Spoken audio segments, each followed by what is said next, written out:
Welcome to Coffey Talk, real stories from real people. I'm your host, Kate Coffey-Bacon, and every Monday we'll sit down for honest conversations about successes, failures, and the lessons we learn from both. So grab your coffee, settle in, and let's talk. Welcome back to Coffey Talk. Today, I'm joined by someone who knows what it means to reinvent herself more than once, Leanne Paul. Leanne began her career in social work. This is so very interesting to me. Transitioned into IT in the late 90s, took time away to raise her kids. Hats off to you. And then returned to the workforce. And she didn't just return. She rebuilt and advanced on her own terms. Her story is about change, confidence, and the power of creating your own opportunities instead of waiting for them to appear. Welcome to Coffey Talk, Leanne. Thanks so much. Sure. Leanne, let's start with your story. So take us back to those early days, that first big career transition from social work into technology. How did you know it was time to make a change? Well, I knew that I wasn't happy with what I was doing. So I got a degree in psychology, went right on to graduate school. That was in, I think, 92. I graduated from college, went right to graduate school to get a master's in social work because the job market wasn't great at the time. And so I just thought, well, this is what I want to do. I'm just going to go and get that master's degree. To make any money in that field, you at least have to have a master's.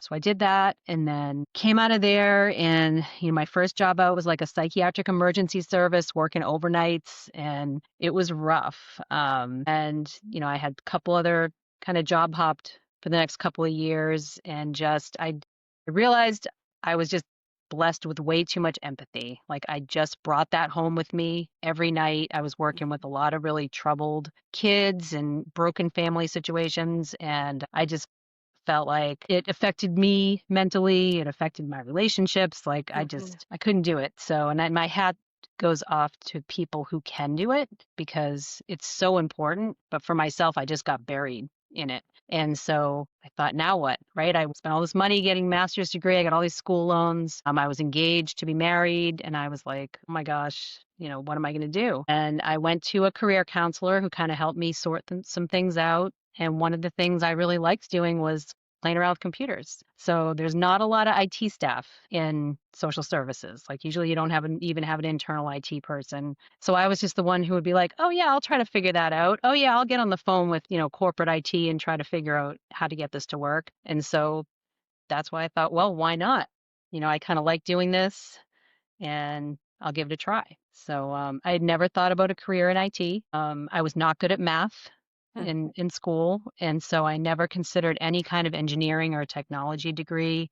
And I thought later, like, well, geez, nobody ever said to me, hey, you can be like not great at math and you can still do something in one of those fields. Because I can tell you that in over 20 years of IT, I've never had to use calculus, right? So I could have gone that route, but nobody ever said to me, hey, consider something different, right? Even though you're not good at math, you can do this. So I did go back to school. I got a certificate program in client server development because I did think I needed some credential, because you can't just walk into an IT company and be like, hey, I have a degree in social work. Now I'd like to do computers. So that 6-month certificate program helped me get the credentials that I needed to get in somewhere. And the contacts that I met in that class helped me get my first job. And then your life took another turn, right? You decided to stay home with your kids. Same. I did the same thing. Yeah. What was that experience like, knowing that you eventually wanted to go back to return to work, right? So what was that experience like, not turning away, but pivoting to stay home with your kids? What was that like for you? Well, I was worried about it because I had only really been working in IT for like 3 years when I decided to stay home. So I was concerned that, geez, I just made the switch and now I'm leaving again. And it was unexpected. I never thought I would do it. My oldest son was born 6 weeks early in the winter. And the doctors said to me, best if he didn't go to daycare right away because of concerns about, RSV. And they scare the heck out of you, with possibilities. So I ended up decided to stay home for 6 months. And then at the end of that 6 months, I just felt like, wow, this is working really well, having me at home. We were crunching some numbers. We were like, going to daycare. We're going to be right on the edge anyway. And then we just thought, well, if I'm going to be home, might as well have another one. We wanted 2 kids, so we'll just do that. So the kids are like 20 months apart, and yeah, I ended up home for 5 years.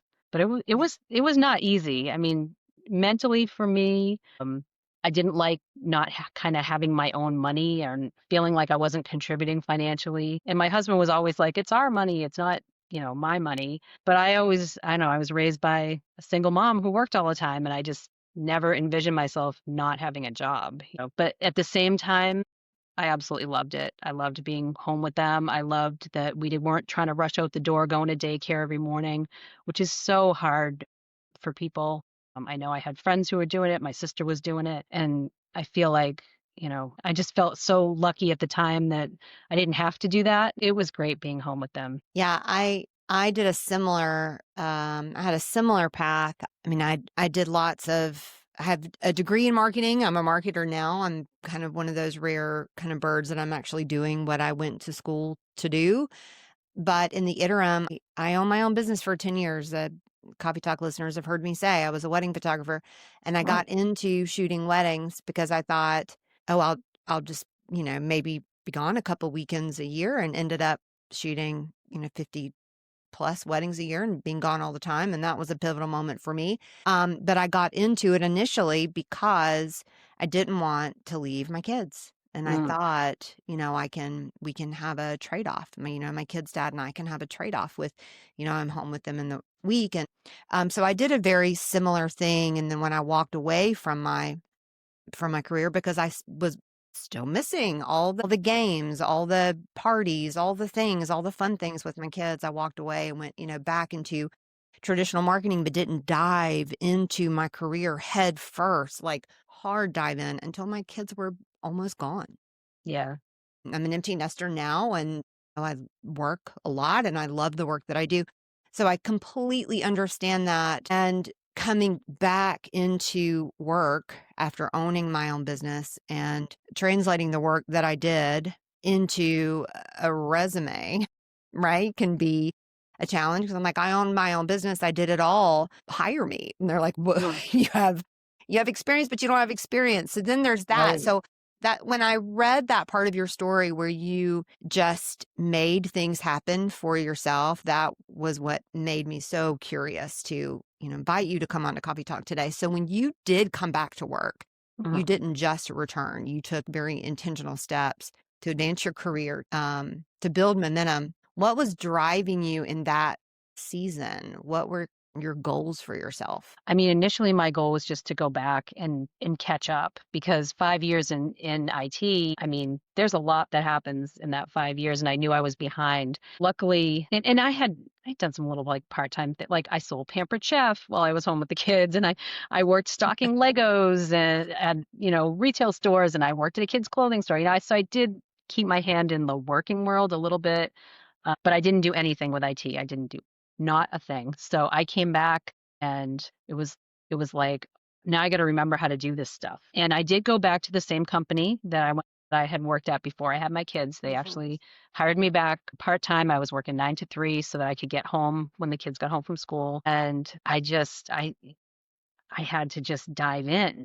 And my only goal at that time was to catch up. And that was for a good few years, and to just keep my head above water, because then I was juggling, right? Then I was juggling the work and the kids. And at the time I was doing a lot of support work for customers. So, what happens with that is you're supposed to leave at 3 o'clock, but you get that support call at Yeah. 2:30, right? I can remember so many days like jumping in the car and speeding home to meet the school bus. And my husband was working kind of locally, so he helped, but I felt like that was my responsibility, right? I was the one who was supposed to be home at 3:30 or whatever to get that bus, and it was stressful. It was quite stressful to do. I went back full time. I think the kids they were like 12 and 13, maybe 13, 14, somewhere Mhm. around there. And I felt like they could come home and be by themselves after school. And my husband would stop in and make sure they were not doing anything they shouldn't be doing. So I went back full time at that point and continued to juggle. But I was thinking about advancement at that point.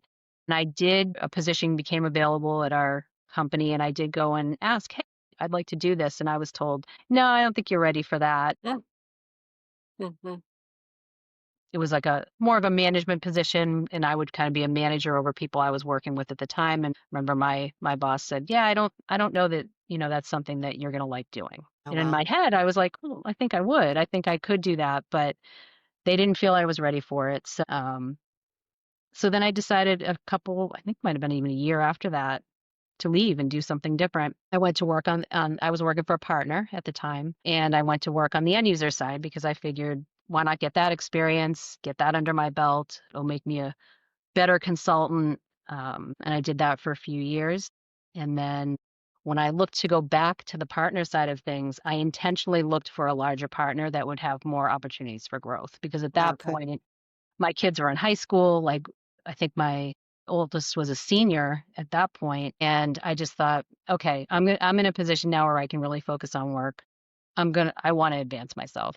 So that's when I looked for a job with Art. I looked at Archer Point. I had a friend who was working there at the time, and she had been calling me saying, "Hey, when are you coming to Archer Point?" And I said, "Yeah, I think it's the time for me." And it was a larger partner, so there were more opportunities for me there. Yeah. So you said it a minute ago. You said that technology changes so much, 5 years away, even 6 months away. Things change. Things change so quickly. So what were you in that 5 kind of year break of Mhm.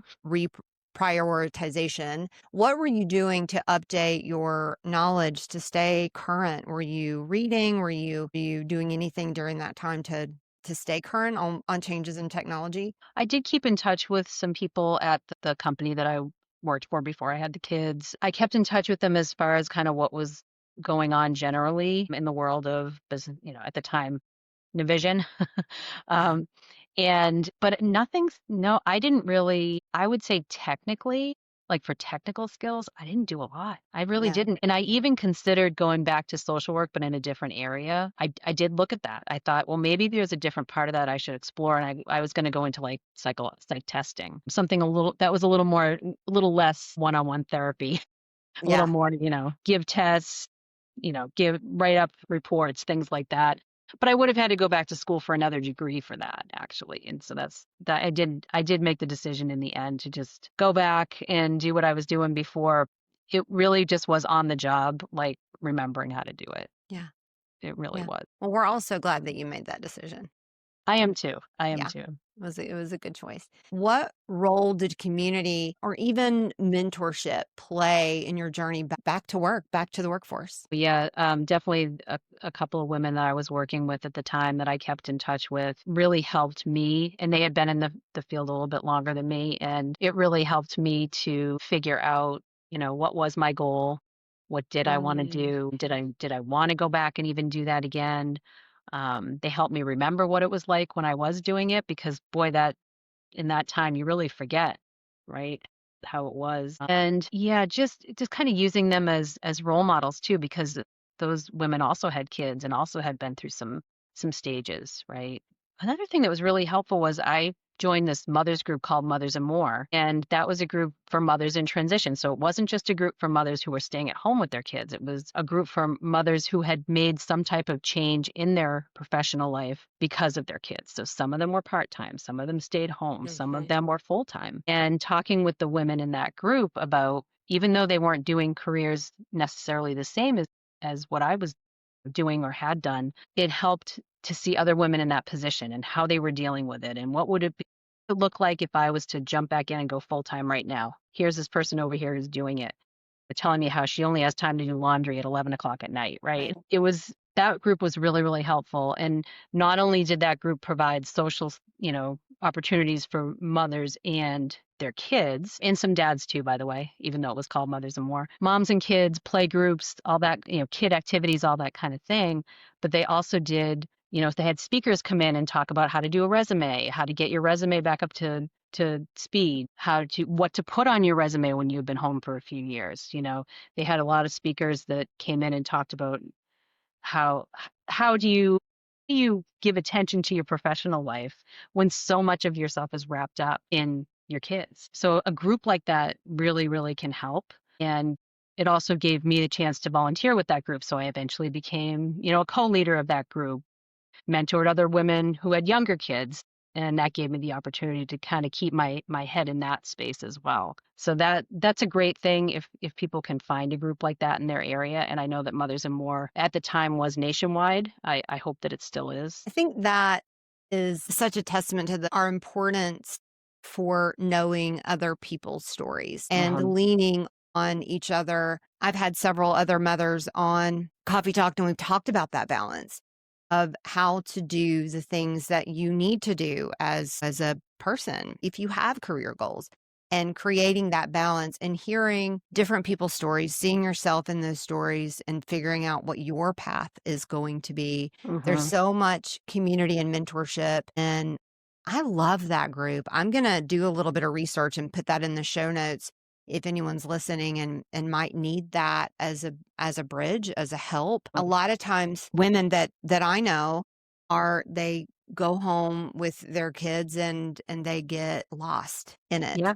and it Oh yeah. becomes all they know. When my son left for the Coast Guard, oh my gosh, almost 6 years ago, and he was my oldest, and when he left, I just kind of looked around and I was like, what am I supposed to do now? Oh yeah. This was my firstborn, and we pour our lives into our kids, and it can be the challenge of, okay, what's next? How do I get back to where I want to be? Again, hats off to anyone that decides to stay home with their kids. I would not trade that time with my children for anything, for any career advancement anywhere. Motherhood is the greatest job I've ever had, I'll ever have. But I think what a resource for women to have, and for you for volunteering and sharing your story and what you did and help other women that are coming up. I want to kind of throw back a little bit to your social work. That's a big transition. First of all, Yeah. social work to IT. Now I understand the reason, the why behind it. How did that background in social work shape the way that you are leading, the way that you are collaborating in your role now in tech? Um, I think I use those skills all the time.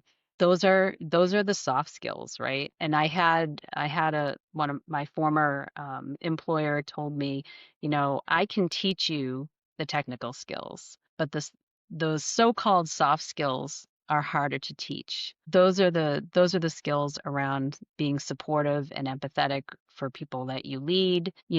It helps you also learn how to be very direct, right? Because in that field, when you're doing counseling or therapy, you're supportive and empathetic, but you kind of push people sometimes, right? To face things or to do things and confront things, I guess. And so I think you learn how to be that balance of supportive yet a little bit tough when you have to be. And so I think it's huge. It's just huge in being a leader. I think those skills that I learned, just how to communicate, how to talk to people, how to read a room, you learn a lot about that. So I think it's almost essential. Like I almost think it was meant to be that I had that training because it's made me a much better leader, I think, than if I hadn't had it.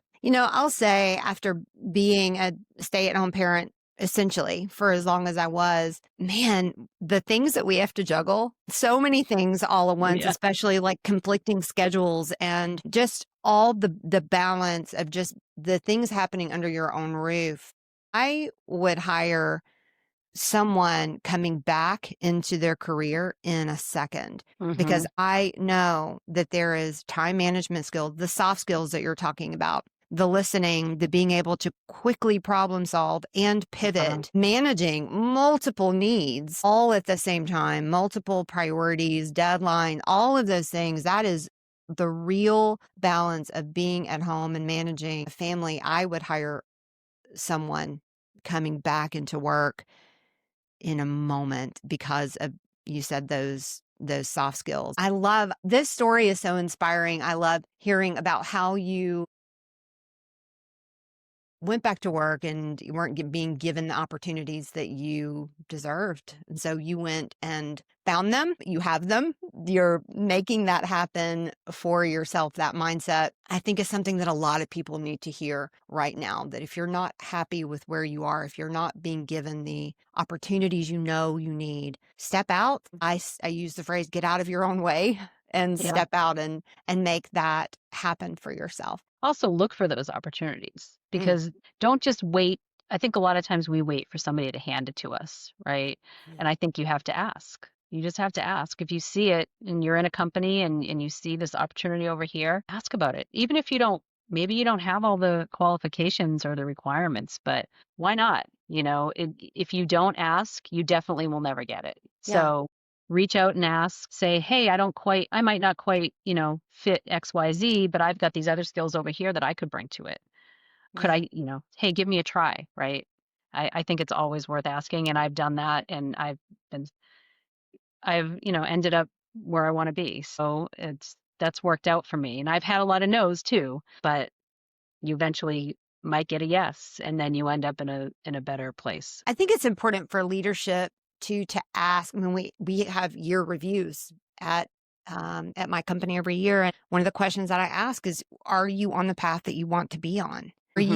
Is this job giving you the opportunities that you want for your next step? Thank you for sharing so much today. Your honesty, that's really, I love hearing that. I love your whole story, but that moment where you said, I'm not getting what I need here, and I know there's more, and you went after it. I love that. You are showing that growth isn't about speed. It's absolutely about intention, and being intentional about the choices that you're making and owning your own path. The things that I would look back on, I would say, again, don't sit back and wait for somebody to hand you that opportunity. Look for it, go after it, and consider careers that you never thought you would do. Because if anybody had ever told me that I was going to work in IT, I would have laughed at them. You just never know where you're going to end up. So consider all the possibilities. Don't just think, oh, I'm not good at this one little thing, so I can't do anything that might be somewhat related to that. Consider everything, because there could be opportunity out there that you never thought you would grab onto. Leanne, thank you again. This has been Coffey Talk. I am Kate Coffey-Bacon. Thanks for joining us for another real conversation about work, life, and all of the spaces in between. We'll see you next time. Thanks, Kate. Thank you for joining us today on Coffey Talk. A special thanks to my guests for sharing their story, and to you, the listener, for being a part of this conversation. If you enjoyed today's episode, be sure to subscribe so you never miss a Monday morning chat. Until next time, I'm Kate Coffey-Bacon, and this has been Coffey Talk.